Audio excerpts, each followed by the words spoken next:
It's the Red River Farm Network Crop Tour presented by Pioneer. I'm Randy Conan. We're in the Doyon, North Dakota area, right along Highway 2. And I'm visiting with Lee Dahl and Austin Kratochvil with Northland Seed and Service. Lee, you got a couple of ears of corn here in your hand. Let's talk about corn hybrids first. So thank you, Randy. We're looking at quite a different range of maturity being offered from Pioneer in 2022 and 2023 season. And what we're focusing on is the maturity ranges and how they're finishing this year. To the start to this spring, we had a very wet and very saturated spring compared to last year, and that kind of delayed planting dates, and some guys got scared out of some later maturities. But the growing season that we've had provided to us in 2022 has been, very rich in as far as our moisture levels, and our heat units have been very good. And hopefully, going into the fall season, we're looking at extending that out without a frost at too early of a date. So when we're looking at our different maturities that we're looking at, we come all the way from a 69-day hybrid that's brand new to us this year that looks very promising. That potential hybrid, if we can get some yield to it, will be a very popular one as you head north. But as you stay along the Highway 2 corridor, we're looking at pushing that maturity range closer to an 80-day or all the way up to an 85-day in my left hand here.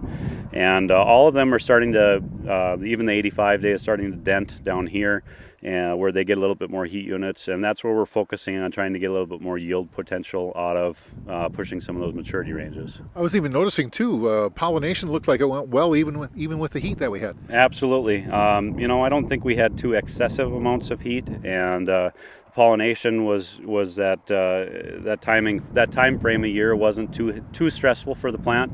So anywhere from the 69-day all the way to the 85-day, because they do pollinate at different times, was successful this year on all hybrids, and they look very nice. So the yield potential looks good so far. Sure. The components that we've had as far as moisture, you had plenty of moisture in the spring. We've had warm temperatures through the summer, so expectations look pretty good. Yeah, absolutely. When you get towards this time of year, if you don't have a lot of moisture, you start to get some of that tip back. And we're really not seeing any of that either, just because we have a lot of subsoil moisture. And the only thing we're really seeing for any kind of damages on the tip back would be some blackbird loss. But otherwise, I think we have a full yield potential for corn this year. Yeah. So I think that's one thing is a lot of people don't realize, especially in this lakes area, the prairie pothole region, the amount of bird depredation that we do have is severe sometimes. Absolutely. The 69-day hybrid, for example, in this plot particularly, we didn't have the whole field as that early of a maturity. So when that particular hybrid reached the milk stage, they really targeted that. So I don't know that we'll have great yield results as far as plot data goes. We might have to exclude that one, but the rest of the plot looks pretty good. So. Sure. Rest of the crops, what is that looking like?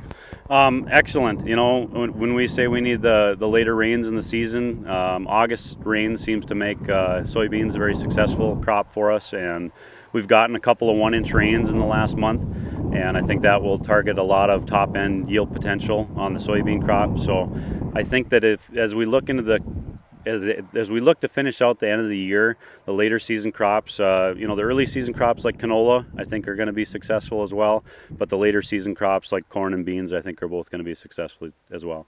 Sure. You mentioned canola. What's that looking like? So canola this last year, there was some production issues within Pioneer as far as the seed production went.